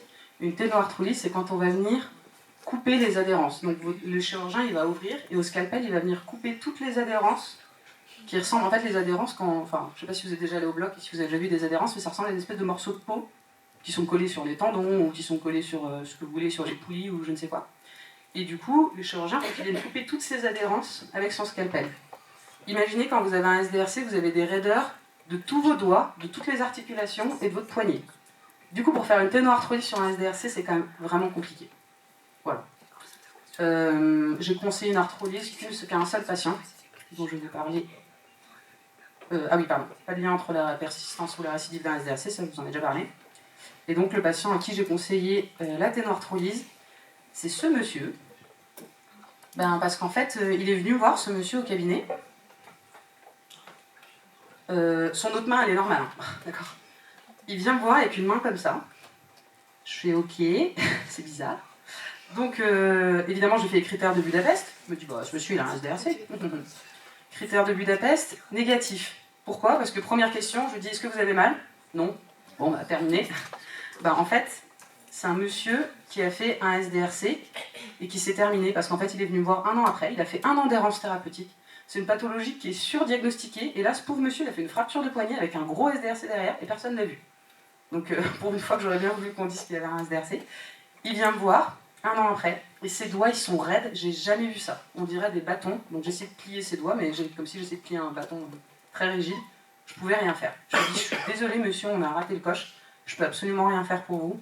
Donc je vous conseille, si vous le souhaitez, si vous avez la motivation, de tenter de voir un chirurgien de la main pour qu'il essaie de libérer ça au niveau chirurgical, parce que nous, au niveau kiné, là-dessus, on peut rien faire. C'est un vrai épaississement des tissus conjonctifs et c'est pas en tirant dessus qu'on va y arriver. Voilà. J'ai jamais eu de nouvelles de ce monsieur, je pense pas qu'il soit allé se faire opérer. Du coup, il restait avec sa main comme ça et c'est vraiment très triste parce que il a fait un SDRC qui durait 1 an, donc qui n'était pas très long, et il se retrouve avec des énormes séquelles parce qu'il n'a pas eu de kiné. C'est quand même dommage. C'est donc là que nous entrons en jeu. Si j'y arrive. Le traitement kiné de l'algo. Donc ça, c'est vraiment bien parce qu'en fait, on a un rôle hyper important dans le traitement du SDRC et c'est très valorisant pour nous. Je trouve que c'est une des pathologies du membre supérieur, on a le rôle le plus important. On sait que du coup le kiné il est au cœur du traitement. On sait également que le traitement précoce il est susceptible de raccourcir le temps de souffrance des patients. Et notre rôle, comme je vous l'ai dit, c'est d'empêcher l'apparition de séquelles irréversibles, typiquement la raideur, restaurer la fonction et soulager le patient quand on peut tout au long de sa pathologie. S'il s'agit d'un SDRC moyen, vous pourrez tout à fait voir ce patient en cabinet de ville. Et si c'est un patient qui ne s'améliore pas dans les 2 mois ou qui a un SDRC sévère, il faudra référer à un spécialiste. Médecin de la douleur, il faudra commencer à travailler avec d'autres personnes, psychologue, etc. On en parlera tout à l'heure. Concernant le traitement, du coup, j'ai divisé cette présentation en 2 parties. Tout d'abord, le traitement périphérique, donc le traitement qu'on va faire au niveau des membres, et ensuite le traitement central, donc tout ce qui est rééducation corticale. Je vous ai dit, cette pathologie, elle est mal connue, évidemment, son traitement l'est aussi. Donc moi, ce que je vais vous proposer aujourd'hui, c'est un kit de techniques, une espèce de boîte à outils, pour accompagner le patient tout le long de sa pathologie, mais malheureusement, il y aura peu d'entre elles, enfin il n'y en a pas en fait, qui sont bien démontrées scientifiquement. Donc je suis désolée, mais malheureusement c'est la réalité. Ce dont on est sûr, c'est qu'il faut absolument qu'on crée un partenariat avec le patient, il faut créer une alliance thérapeutique avec le patient. Ça, on est sûr que dans tous les cas, ça va l'aider. Donc là, il y a une étude qui est sortie en 2023, là, qui est intéressante. Niveau de preuve faible pour des techniques qui soulageraient la douleur et qui diminueraient le handicap dans le SDRC. La thérapie miroir, on va en parler. Le programme d'imagerie motrice graduée de Moseley, je vais vous le décrire tout à l'heure. Les exercices aérobies, donc ça c'est quand même très intéressant. En fait, on va faire du sport, on va faire du sport à nos patients de manière globale, pour les aider à guérir plus vite. Et enfin, la thérapie d'exposition à la douleur. Et du coup, la thérapie d'exposition à la douleur, il n'y a pas de preuve très élevée, mais ça aiderait les patients à avoir un SDRC moins long. Éthiquement parlant, c'est quand même bizarre de faire volontairement mal à nos patients. Voilà, je vais m'intéresser à cette technique, mais pour l'instant, j'avoue que je suis un peu réfractaire, puisque ça me fait bizarre de me dire que je vais faire mal à des gens qui ont déjà mal 9 sur 10. Voilà, je vous dis quand même, parce qu'il faut que je vous dise ce qui est dans la littérature. Alors, la rééducation périphérique, le massage. J'ai pas que ça à faire du massage. Je n'ai rien contre le massage, mais en fait, vous allez voir qu'il y a tellement de choses à faire sur les SDRC que le massage, c'est pas du tout la priorité. Ça guérit pas, mais s'il est doux et indolore, ça peut aider au contact. Rappelez-vous, vos patients, ils ont une main, ils ont l'impression qu'elle ne leur appartient pas, et surtout, ils la détestent. Donc, pourquoi pas leur dire de s'automasser doucement pour commencer à essayer de se réattribuer leurs membres comme ils peuvent. Pardon. Donc, ce que je vous dis, c'est faites des automassages à la maison. Moi, je vais vous faire plein d'autres trucs. Le TENS, c'est comme le massage, c'est pas incroyable. Cependant, ça lutte contre la douleur, et s'ils peuvent faire du TENS au lieu de prendre de la kétamine, c'est mieux. Donc, ça peut être prescrit en location à domicile. Sachez que maintenant, c'est uniquement prescrit par les médecins de la douleur, donc c'est un peu galère. Donc, je dis à mes patients d'acheter un TENS. Vous avez les TENS, je n'ai pas de conflit d'intérêt sur ça, évidemment. Mais les TENS de la marque, par exemple, Sanitas, vous savez, c'est les TENS de Lidl, là, ça coûte 40 €. Plutôt que d'attendre un rendez-vous chez le médecin de la douleur. Je ne sais pas s'il y a des médecins de la douleur à Saint-Étienne. Si. C'est quoi les délais d'attente? Bon, je sais pas, à Lyon, c'est 3-4 mois, quoi. Oui, c'est ça, hein. Voilà. Bon, plutôt que d'attendre 3-4 mois, ça vaut peut-être le coup de dépenser 40 € ou 35 € sur un Sanitas. L'avantage du TENS, c'est que c'est simple, inoffensif et peu coûteux. Et même si c'est pas incroyable, écoutez, c'est quand même mieux que de prendre des médicaments qui sont mauvais pour la santé. On essaie vraiment de soulager cette douleur comme on peut pour éviter l'exclusion du membre. La thermothérapie.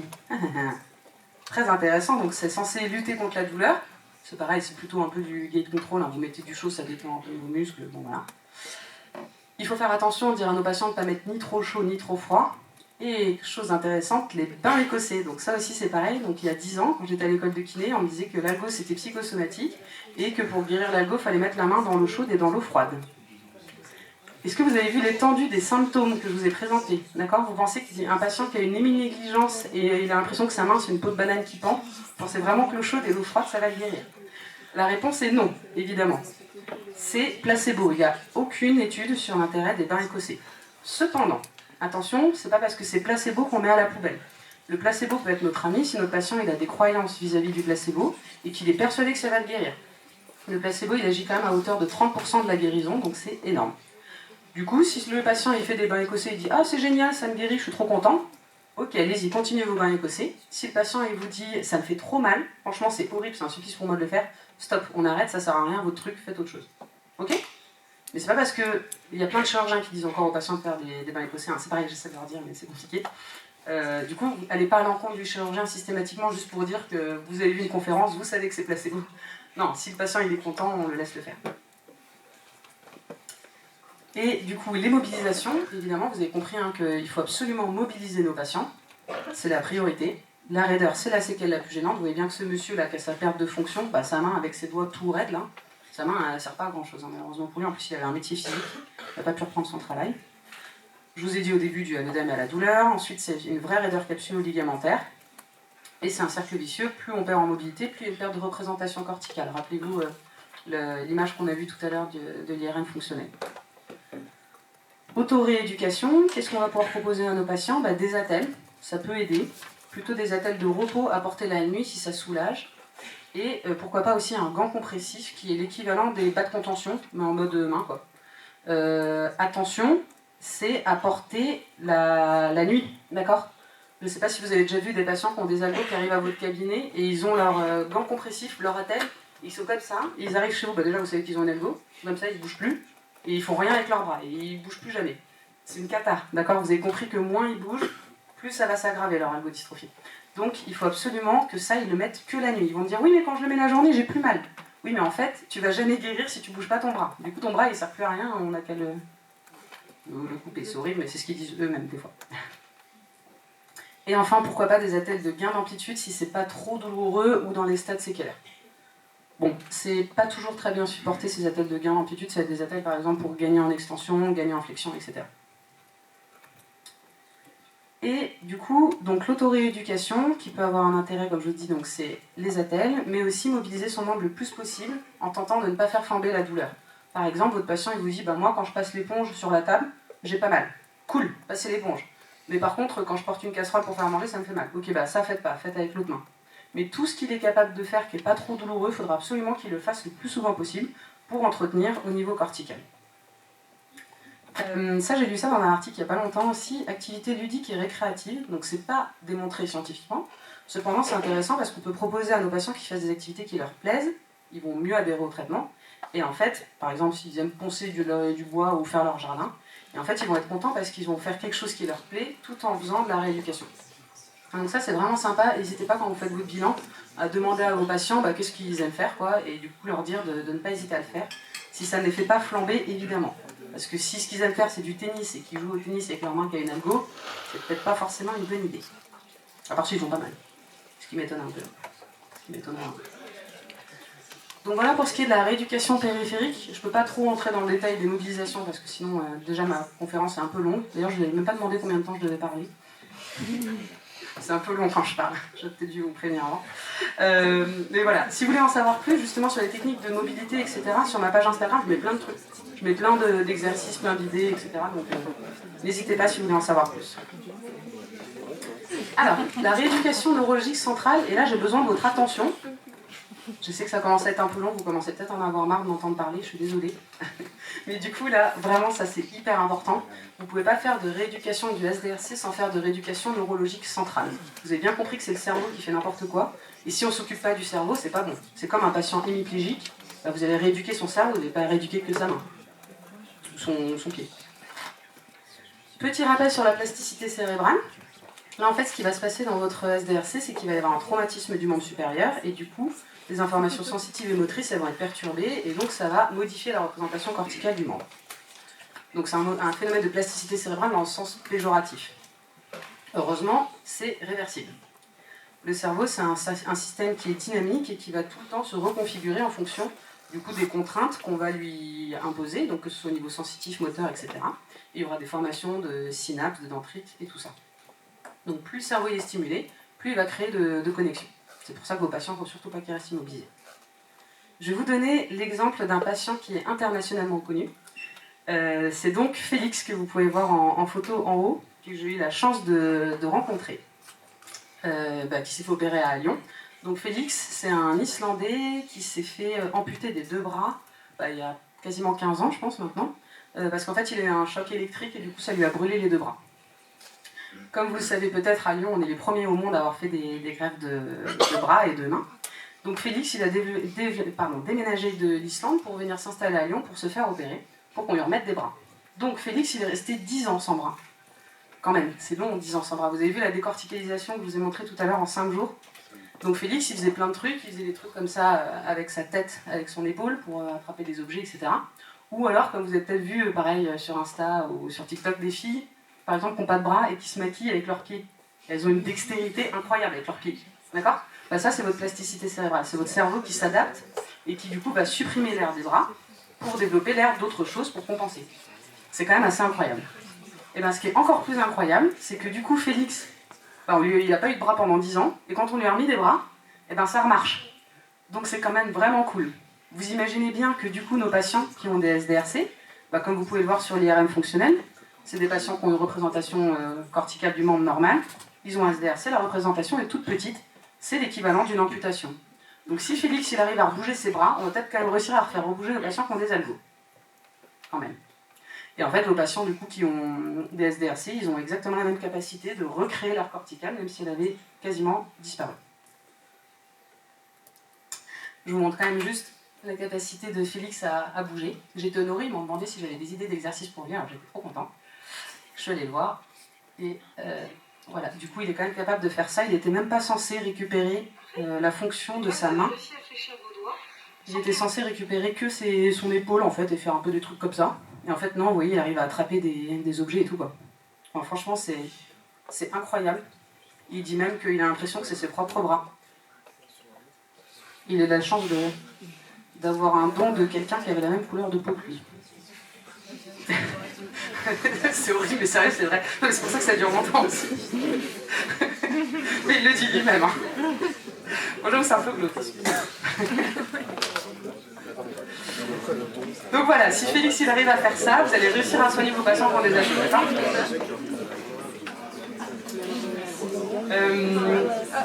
J'ai piqué cette... un peu d'attention s'il vous plaît. Vous pourrez parler dans pas très longtemps. J'ai piqué cette diapo à Brian Littré. Je ne sais pas si vous le connaissez. Brian Littré, c'est un copain du coup qui est kiné, qui est spécialisé dans le traitement des douleurs neuropathiques. C'est une tête, enfin vraiment il est trop fort. D'ailleurs si vous voulez vous former sur les nerfs, les douleurs neuropathiques, je vous conseille sa formation qui est juste incroyable.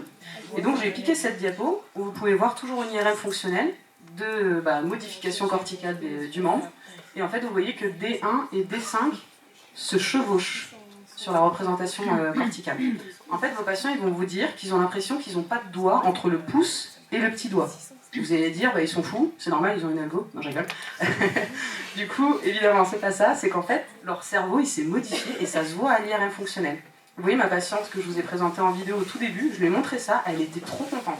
Elle m'a dit, mais en fait, les problèmes que j'ai, ils se voient sur une IRM. J'ai dit oui, elle était trop contente. Donc n'hésitez pas à leur montrer ça parce que c'est hyper rassurant pour eux. Et évidemment, après un traitement de rééducation neurologique centrale, en fait, les deux doigts se reprennent leur espace normal avec les autres doigts au milieu. Donc, qu'est-ce qu'on va faire ? On va faire de l'imagerie motrice. L'imagerie motrice, tout à l'heure, on a rééduqué le membre, et là, on va faire l'inverse, on va rééduquer au niveau central pour améliorer au niveau périphérique. En gros, ce qui se passe avec le SDRC, c'est que le cerveau, il va donner de mauvaises informations en permanence. Il dit ça va super mal, c'est une catastrophe, etc. Il a bugué, rappelez-vous, il a bugué, il donne tout le temps de très mauvaises informations. Qu'est-ce qu'on va faire avec l'imagerie motrice? On va faire croire au cerveau que le membre il va très bien. Il faut qu'il arrête d'envoyer des informations n'importe quoi comme ça. Donc, qu'est-ce qu'on va faire? On va faire de l'imagerie motrice graduée. Donc, il y a la thérapie miroir seule, mais l'imagerie motrice graduée décrite par Moseley est un petit peu plus intéressant, un petit peu mieux démontré. Alors, qu'est-ce que c'est que ça? Du coup, c'est une imagerie motrice avec 3 phases. Il faudra bien respecter l'ordre pour obtenir justement l'activation séquentielle des différents réseaux corticomoteurs. Je m'explique. D'abord, il faut que vos patients ils soient capables de faire de la reconnaissance de latéralité. Vous verrez que vos patients qui ont des SDRC, ils ne savent plus où est la droite de la gauche. Vous vous rappelez, ma patiente Émilie négligente, elle dit « je ne comprends pas ce qui se passe de ce côté », et elle ne savait plus dire gauche. D'accord? Donc vous imaginez bien qu'elle, si je lui mets un miroir, elle ne comprend rien de ce qui se passe. Elle ne sait même pas où est sa main en fait. Donc il faut d'abord acquérir certaines capacités pour pouvoir faire le miroir. Ensuite, les mouvements imaginés pour activer le cortex prémoteur. Et enfin, la thérapie miroir qui va du coup activer le cortex moteur. Donc la reconnaissance de latéralité, comment on fait ça? En fait, c'est super simple. Vous n'avez pas grand-chose à faire et c'est très cool. En fait, c'est dire au patient, il faut qu'il reconnaisse si c'est une main gauche ou une main droite. Donc il y a des applications qui existent. L'application Oriented, notamment, qui est gratuite. Et du coup, vous avez des photos de main et le patient il doit dire si c'est une gauche ou une droite. Rien de très compliqué. Donc cette phase, elle dure en moyenne à peu près 2 semaines. Il faut que votre patient il soit capable de le reconnaître. Ensuite, les mouvements imaginés. Donc ça, c'est pareil. Écoutez bien, s'il vous plaît, c'est intéressant.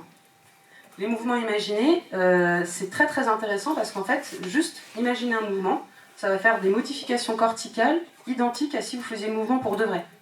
Ce qui est quand même incroyable. Et surtout, pour nos patients qui sont très très très douloureux, on peut entretenir l'air cortical rien qu'en les faisant imaginer qu'ils bougent. Exemple, il y a une étude où ils ont testé sur des gens qu'ils imaginent pendant 2 semaines qu'ils faisaient une abduction de D5. Ils ont juste imaginé pendant 2 semaines qu'ils faisaient une abduction de D5. Ils ont remesuré leur force, ils ont gagné 35% de force. C'est incroyable. Donc il n'y a évidemment pas d'hypertrophie associée, c'est pas possible, ils n'ont pas bougé le muscle. Par contre, ils ont un meilleur recrutement des plaques motrices. C'est quand même fou, quoi. Vous pouvez vous muscler, vous renforcer, sans rien faire. Juste en faisant travailler votre cerveau. Autre exemple aussi très intéressant, c'est ils ont testé chez les nageurs qui font un 100 mètres papillon. Ils leur ont dit, allez-y, c'est des gens qui savent faire le 100 mètres papillon, genre moi je ne sais pas du tout faire ça, donc si on me demande ça, ça ne marchera pas. Mais des gens qui sont très sportifs de haut niveau, ils s'assoient et on leur dit, vas-y, là tu t'imagines en train de nager. En fait, ils ont une augmentation de la fréquence respiratoire, ils ont une augmentation de la fréquence cardiaque, ils transpirent et ils perdent des calories. En restant assis, en s'imaginant faire un truc. C'est dingue quand même. Bon, évidemment, il faut que ce soit des sportifs de haut niveau, ça ne marche pas avec tout le monde. Mais vous vous rendez compte, la capacité du cerveau, c'est juste incroyable. Alors qu'évidemment, il n'y a pas besoin d'augmentation en O2. Comment on fait les mouvements imaginés chez nos patients? Pareil, c'est très simple. On a la chance... le patient il va s'imaginer des mouvements plutôt fonctionnels, genre prendre un couteau ou une fourchette, par exemple, très simple. Il faut qu'il soit dans un endroit calme, il faut qu'il puisse bien se concentrer. Et il faut qu'il imagine le mouvement. Donc soit des mouvements de son passé, quand il arrive encore à se servir de sa main, soit pour l'aider, c'est de regarder des vidéos. Donc merci à Grégory Mesplier, du coup, qui est un kiné de la main qui est vraiment super, qui a fait une vidéo sur YouTube, donc c'est comme ça, c'est auto-rééducation main droite, main gauche. Et en fait, il y a plein d'images de mains, et du coup, le patient, ça dure 5 secondes l'image, et le patient il doit s'imaginer en train de faire le truc. Donc une fois de plus, vous n'avez rien à faire, c'est le patient qui doit bosser chez lui encore 2 semaines.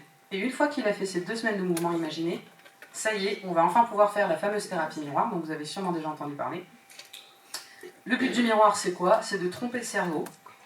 Donc ça va refléter le membre sain et ça va faire croire au patient que du coup, ce qu'il voit dans le miroir, c'est sa main pathologique qui va très bien. Il faut qu'il regarde comme s'il avait l'impression de regarder une vitre transparente. On va faire croire au cerveau que le membre il bouge normalement et qu'il a visuellement aussi qu'il est normal. Vous avez bien compris que pour les troubles de la perception, c'est très très très intéressant. Ça diminue la douleur et ça brise le cercle vicieux de la kinésiophobie. Et donc c'est très facile de tromper le cerveau parce que le feedback visuel prend le dessus sur le feedback proprioceptif. Donc même si votre patient il ne bouge pas avec sa main, mais qu'il bouge la main saine et que du coup il voit que il croit que la main elle bouge, il est persuadé que ça bouge alors qu'il sait très bien qu'il ne bouge pas. Ce qui est assez fou aussi. Donc comment on va faire ça? Il faut une boîte miroir, il faut bien isoler complètement la main, parce que si votre patient il voit sa main, c'est pas une très bonne idée, ça marche pas très bien l'illusion. Il faut qu'il soit concentré dans un environnement calme. Il y a des patients à qui on faisait la thérapie miroir et qui discutaient avec les voisins. sais pas si tu te rappelles. Du coup, ça marche pas. Hein. S'ils sont comme ça pour faire la thérapie miroir et qu'ils parlent aux voisins d'à côté, ça marche pas. Donc, c'est pareil. Le mieux, c'est qu'ils le fassent chez eux, tranquille. Ça, c'est pareil. Hein. C'est des choses qu'ils peuvent faire tout seuls. Hein. Vous n'êtes pas obligé de les faire au cabinet. Il faut juste les renseigner en fait, sur la manière de faire la thérapie miroir. Et enfin, il faut que ce soit des séances fréquentes mais courtes. Dans l'étude de Moseley, une des études de Moseley, il y en a plein. Lui, il faisait faire 10 minutes par heure d'éveil pendant 6 semaines. Ça me paraît énorme. Genre vous êtes éveillé, je sais pas, 14 heures par jour et vous faites 14 fois 10 minutes par jour pendant 6 semaines. Donc moi je pense que c'est pas possible, il n'y a pas de vraie posologie. Donc j'avais emprunté ce tableau qui a été fait par Thibaut Manoa, qui est un ancien étudiant de l'école de kiné de Lyon, qui avait fait un mémoire qui était incroyable sur le SDRC. Donc je le remercie. Si ça vous intéresse, voilà un tableau du coup de ce qu'il y a comme posologie décrite dans la littérature. Oui, personne n'est d'accord. Donc bon, en gros, on fait un peu ce qu'on peut, quoi. Mais il n'y a pas de... Malheureusement, on n'a pas un super protocole très fiable qui fait qu'on sait que ça va marcher à tous les coups. Je pense que c'est plutôt en fonction du patient de voir ce qu'il est capable de faire ou pas. Alors, petite vidéo là d'une thérapie miroir que je faisais à ma patiente. Là, vous allez venir plier vos doigts. Voilà, très bien. Donc là, la dame, elle a l'illusion que cette main se reflète dans le miroir. Et donc, elle a l'illusion que sa main se ferme bien. Hop. Alors, les manches, c'est pas bon. Hop, faut remonter un peu la manche pour que ça marche bien. Voilà, il ne faut pas qu'il y ait de bagues. Il faut que les manches elles soient remises de la même manière pour que l'illusion fonctionne le mieux possible. Voilà, parfait. Et donc, vous voyez, la nana, ici, elle n'est pas complètement fléchie.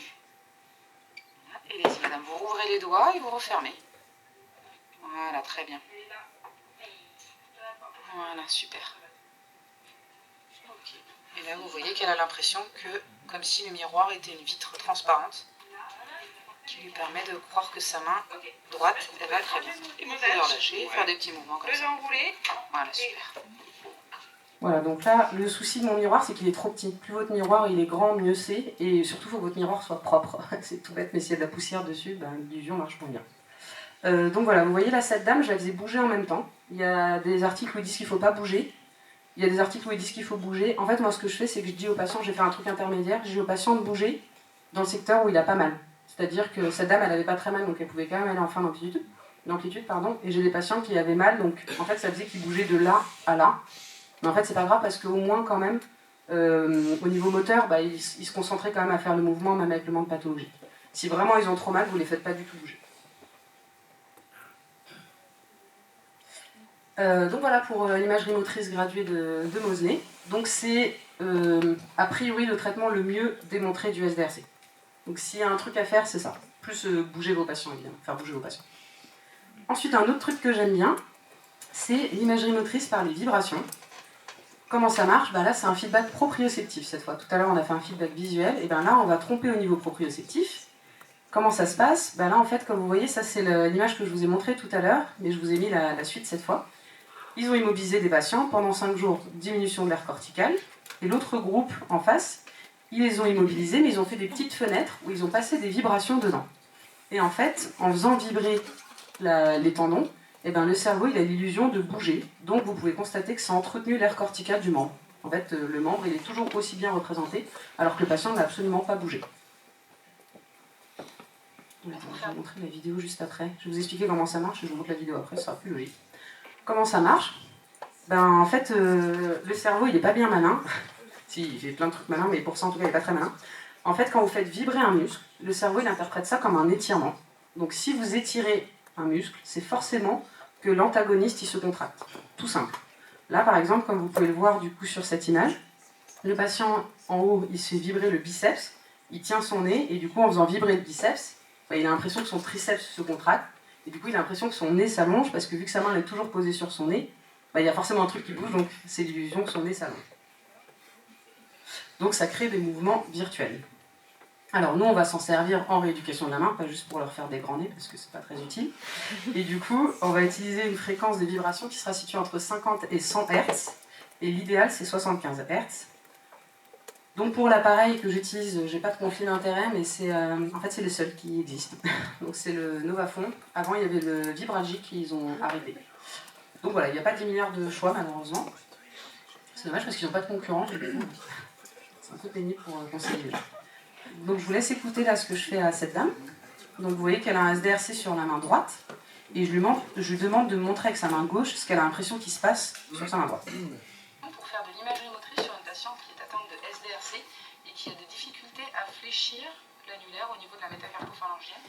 Donc je vais venir faire vibrer le tendon extenseur, mais je vais particulièrement me placer au niveau de la bandelette sagittale. Yes! Parfait. Et donc la dame, elle a l'impression que son doigt il est plié. Là vous avez l'impression qu'il touche quasiment la paume de votre doigt, c'est ça? Super. Très bien. Et allez-y madame, vous allez ouvrir les yeux, vous allez regarder la position de votre doigt du coup. Ah oui, d'accord. Il n'est pas du tout plié comme vous le pensiez. Parfait. Bon, vous entendez pas bien, mais elle a dit ah oui d'accord, elle a trop halluciné, elle s'attendait pas du tout à ça. En fait vous avez vu son doigt, il bouge quasiment pas et elle croyait qu'il était à la limite de toucher la peau. Donc ça aussi, c'est hyper intéressant pour stimuler au niveau cortical.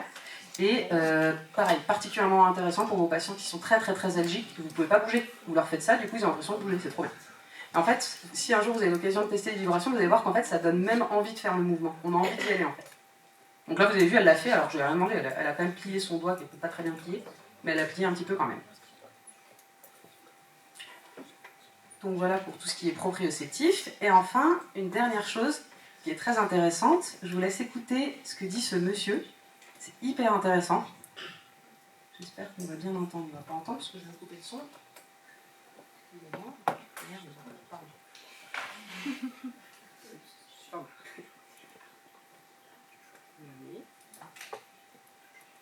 Quand je croise mes deux mains, je vois pas ma main pareille.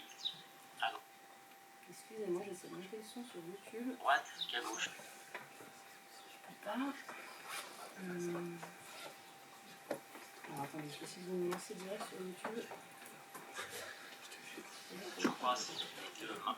Vous n'entendez pas ce qu'il dit là sur Voici Laura, qui a eu beaucoup de mal à décrocher, jusqu'à ce qu'elle dorme sur son lit Emma. Ça vous... Deux mains, je vois pas ma main pareille. À droite qu'à gauche. La voix Vous entendez ou pas? Et qu'est-ce qui est différent? Du début, plus personne ne parle s'il vous plaît. C'est les doigts. Je croise mes deux mains, je vois pas ma main pareille. À droite qu'à gauche. Je la vois complètement différemment, cette main. Et qu'est-ce qui est différent? C'est mes doigts.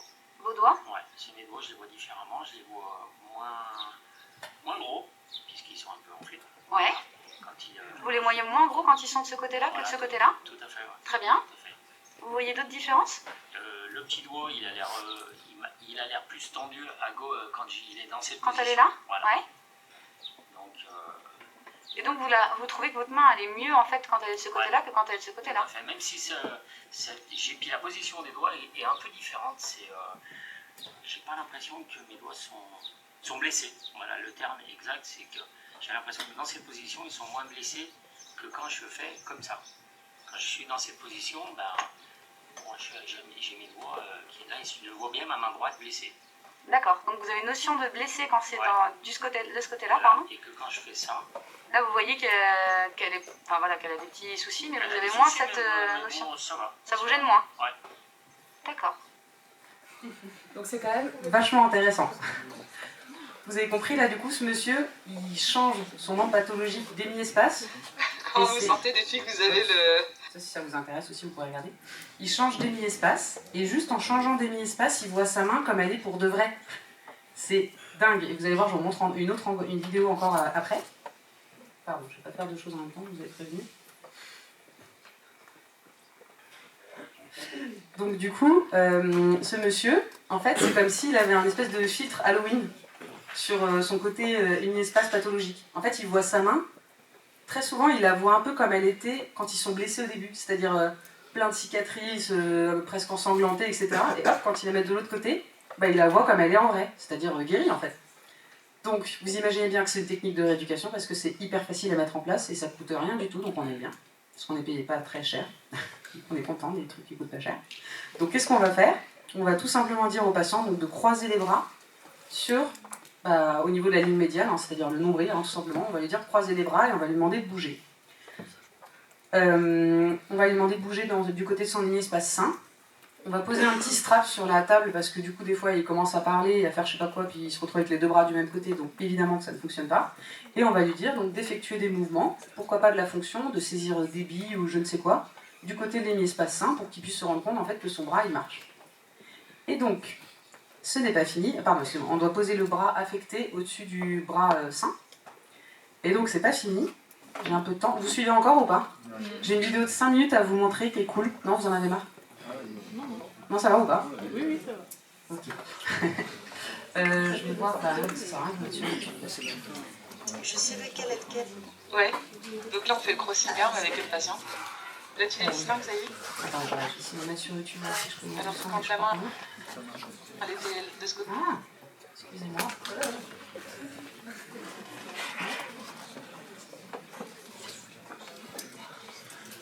Donc c'est pareil, vous pourrez la regarder en entier sur Je sais lequel.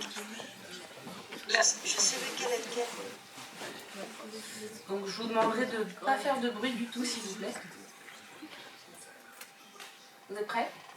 Concentrez-vous. Donc c'est toujours la même patiente, pardon, c'est toujours la même patiente que tout à l'heure, hein. C'est celle qui avait très mal. Écoutez ce qu'elle dit, c'est hyper intéressant. ouais. Donc là, on fait le crossing arm avec une patiente. Là, tu les distingues, ça y est. Ouais, Alors que quand la main, elle était de ce côté-là, tu distinguais pas, c'est ça? ouais, mais les autres, je sais pas lesquels c'est. Lesquels? Ceux-là. Oui, t'as oublié du coup la main saine. Ah, mais ils sont tous, tu vois. Alors que là, t'arrives à les distinguer. Ouais. Ah, c'est Mon fou. index. Majeur. Annulaire. Ouais. Le problème, c'est que ça bouge plus là. Ouais. Et là, du C'est coup, moi, j'ai vraiment l'air con là. et là, c'est quel doigt, ça? Ça, c'est l'index, je le connais. Ça, c'est qui? C'est le milieu. Le. C'est ouf. Ça te fait pas rire. La main qui a l'algodystrophie, c'est celle-là. On a juste passé la main qui a l'algodystrophie du côté de l'hémiespace Je sain. connais même le flingue là. Ouais. Le glinguin, c'est le petit doigt. Grave. Donc là, il y a une parfaite distinction des doigts du côté de l'hémiespace sain. Donc on a juste mis la main de l'autre côté du nombril. Hein. C'est tout. Et je souris comme une conne. Et cette pilier majeur Comme ici, une conne. ce doigt-là. Ah, Ok. Et maintenant, essaie de plier ce doigt-là. Ah, donc il y a beaucoup moins de difficulté à plier de ce côté-là que de ce côté-là. Tu vois, comme ça, comme si tu pianotais. Ah, c'est fou. faut qu'on fasse opérer du cerveau. Non. Elle a dit, je dois me faire opérer du cerveau. Elle est très drôle cette dame. Je l'aime beaucoup. Tu fais la rééducation du cerveau. Et vas-y, refais la même chose de ce côté-là. Essaie de faire pareil, comme ça, un par un. T'arrives pas à faire un par un. T'es obligé de les faire tous en même temps. T'as le quoi? Si, Bah, je vais faire pas mal. Non. Je le Index, reconnais celui-là. majeur, annulaire, petit doigt. Ok, et maintenant, vas-y, ici, fais index, majeur, annulaire, petit doigt. Voilà, j'arrête là, mais vous avez compris. Ce qui est dingue, c'est que ça rend sa main saine pathologique, quoi. C'est vraiment incroyable. Donc c'est là que vous comprenez que c'est bien l'hémiespace qui est finalement devenu un problème. Oui, je t'écoute. Mais sur la main saine, vu qu'elle n'a pas d'algodystrophie, ça va. Mais par exemple, c'est en lui demandant la tâche dès qu'elle passe de l'hémi côté patho. Ouais, c'est dans la suite de la vidéo. Mais en double tâche, est-ce que par exemple, si elle tient un verre, elle aurait tendance à le lâcher ou à l'oublier ou... Vous voyez, J'ai pas fait tenir de verre, mais en fait, tu verras après. Je vais avancer. Mais en fait, elle a des... Sa main saine, quand elle repasse de l'autre côté, elle se détend. Et sa main pathologique, quand elle repasse du côté pathologique, elle se recrispe. Mais en fait, elle, du coup, elle est toute... J'ai pas de fonctionnel, désolé, j'ai pas fait ce test-là. Et ça lui a fait super mal. Attends, je vais essayer de te montrer. J'ai rien de comparable pour répondre à ta question, je suis désolée. Juste, là par exemple, tu vois, je lui ai fait une posture avec le plateau canadien sur sa main pathologique du côté de l'hémiespace sain. Et ça crispait sa main à gauche. Ça crispait sa main saine. Elle avait super mal à la main saine, elle avait pas mal à sa main droite. Et quand je lui ai remis le plateau de l'autre côté, eh ben, sa douleur elle a augmenté. Et du coup, elle m'a dit d'enlever la posture parce qu'elle avait trop mal. Voilà. Okay. Donc je vous laisserai écouter. Enfin, en fait, il faut écouter ce qu'elle a dit. Du coup, je suis désolée, le son n'est pas très fort. Mais vraiment, regardez la vidéo en entier. Et pareil, à la fin, je lui fais le massage. Je vous montre juste vite fait. À la fin, je la masse. Et en fait, elle me fait des dystonies de la main saine. Et elle est complètement relâchée de la main pathologique. C'est vraiment un truc de ouf. Moi-même, j'étais vraiment très surprise, quoi. J'avoue, j'ai pas testé le fonctionnel, faudrait que j'essaie. Mais je sais pas si elle voudra parce que ça l'a saoulée. En fait, c'est que ça lui faisait mal, en fait. Et du coup, elle avait mal à son autre main après, donc elle avait mal aux deux mains. Mais genre au quotidien, elle a jamais dit qu'elle a lâché quelque chose en voulant... Ah non, en faisant juste ça comme ça. Ah pardon, c'était ça ta question, excuse-moi, j'avais pas compris. Non, en fait, elle va pas, avec sa main saine, elle va pas du côté pathologique. Ah, il va jamais. Non, bah non, elle est négligente en fait. Et ça naturellement, ça lui vient même pas par la tête. Bah en fait, elle sait même pas que ça existe. Ok. Je crois que je suis censée répondre aux questions après. Tu peux la garder pour après, ça te dérange pas? Ouais, parce que sinon je vais jamais finir. J'ai presque fini, promis.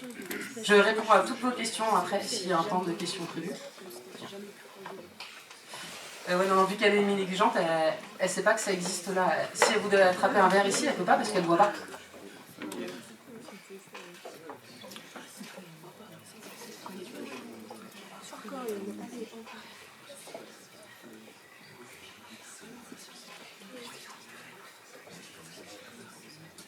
Et enfin, donc juste un petit mot sur l'éducation thérapeutique, qui est la base de notre métier, d'accord? Peu importe la pathologie que vous soignez, il faut faire de l'éducation thérapeutique systématiquement.